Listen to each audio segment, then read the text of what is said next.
have a real good job.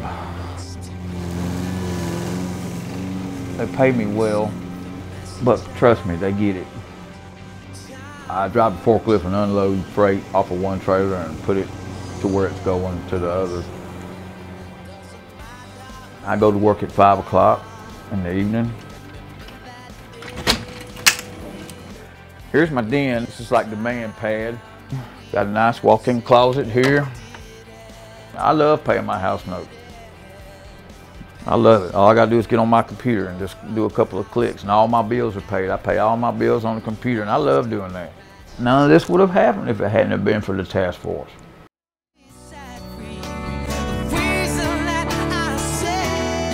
I used drugs and alcohol for 36 years.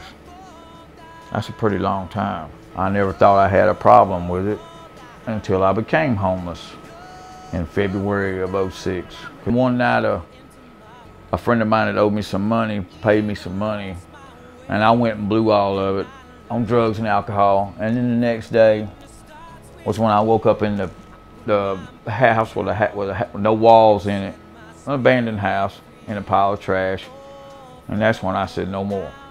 We all fall down. We all fall down and we need something. So we're gonna make a few phone calls and then, you know, bought me a Coke and acted like they had known me for years.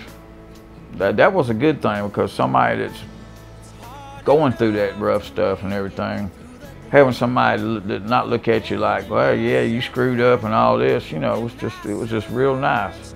For a better way, wish I could change the past, and I learned. It was the most important thing because they gave me my own key. I had my own key to my own room. And that meant more than anything in the world to me. That told me somebody cares. I channeled all my energy into being right here. Almost 2 years that I had worked, I saved $15,000.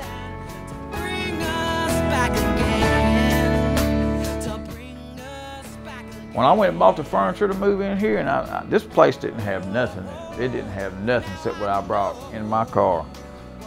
And that was the most fun I'd ever had in my life.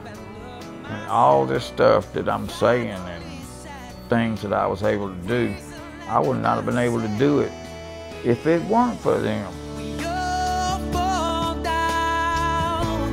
We all fall down.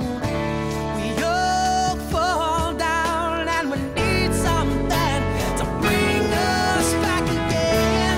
We all fall down. This is what you call the overflow or the basement. This is where the clients first come in. We open this up for them to have a place where they can come and safe haven, out of harm's way.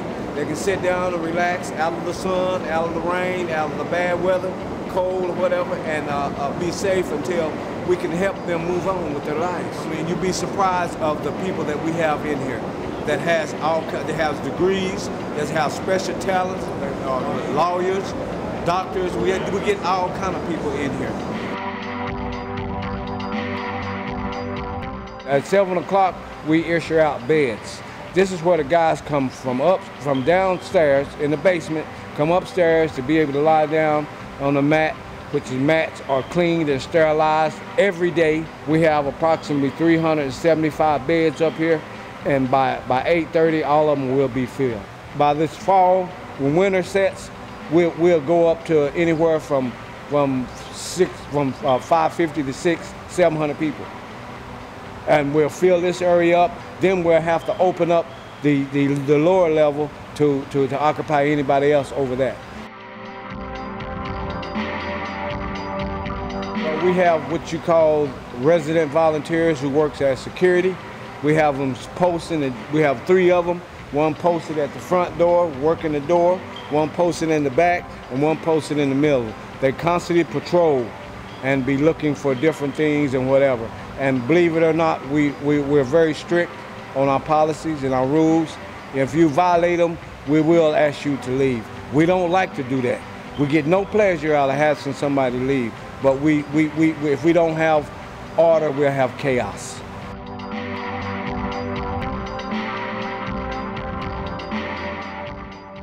This is the RV room, which is resident volunteer. This is the area that the resident volunteers or the guys that help here, they put in hours here, they help run the place. This is their little area where they come and they relax, they fellowship, they sleep. They have areas to store their stuff. They can watch TV. They can hear their own music. They can also, they have their own showers, own bathrooms. This is the little perk that we give them because of the violent effort that they help us run the place around here.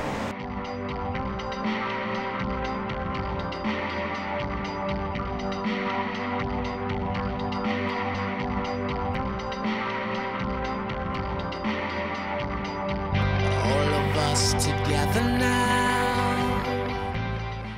You just don't walk right in the door. You have to put in some time as a resident volunteer on the other side, which is a 120-day program. And if given that time you have no violations and you completed the program, you can put in an application and qualify for transitional housing, which is transitional housing.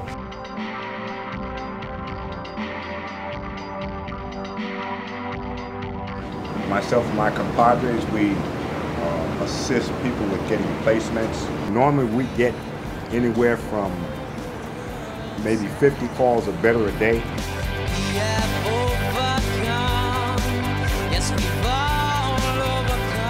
It's all about inspiration with me. I paint out inspiration. The task force offers a place to paint, you know, where you don't have to incur the expense of painting. While the gifts and the creativity are seen by most people as extras, extracurricular, to us they're the staff of life. It's a way to vent, you know, what's inside of me. It's a way to say it and let other people hear it.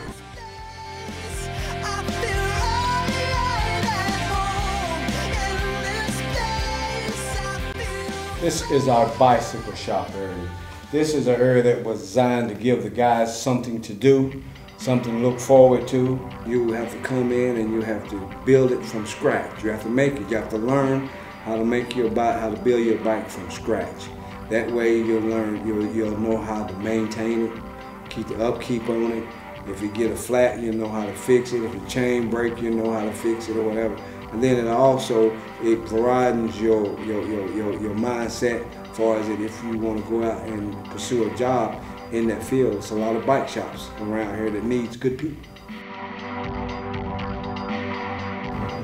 Okay, this is our clothing closet. Now everything you see in the clothing closet, it was donated at one point in the time. A person's, the way he looks, the way he presents himself, the way he carries himself, plays a big role in that person's self-esteem and in that person's being, you know, feeling complete, you know, and getting his manhood back. My name is Curtis Motley. I've seen love and I got married to my wife. Her name was Blondine Motley. She was 35 years old when she passed away. And it was a devastating blow to me. I kind of mentally shut down. And when I say mentally shut down, I just gave up on life. I gave up on myself. You know, I didn't care about no one or nothing, or even myself, because it was, you know, it was really hard for me back then. So in her passing, me trying to fill that void, I went to drinking and drugging. It went on for good another maybe 2.5 years, until one day I just got sick and tired. forgiveness starts with me. I put my burdens down and set my spirit free. We all fall down. I went to this church. I rededicated my life back to the Lord. And then the next day, I just fell down on my knees and just asked the Lord, hey, if you don't intervene on my life, I'm going to die. I need your help. And believe it or not, the next day, he took all the taste away from me. That's when I came to the task force. I started out in the chairs downstairs. Sitting in those chairs wasn't me. I had to get something going. I just couldn't sit down on those chairs and do nothing. I've always been a leader, not a follower.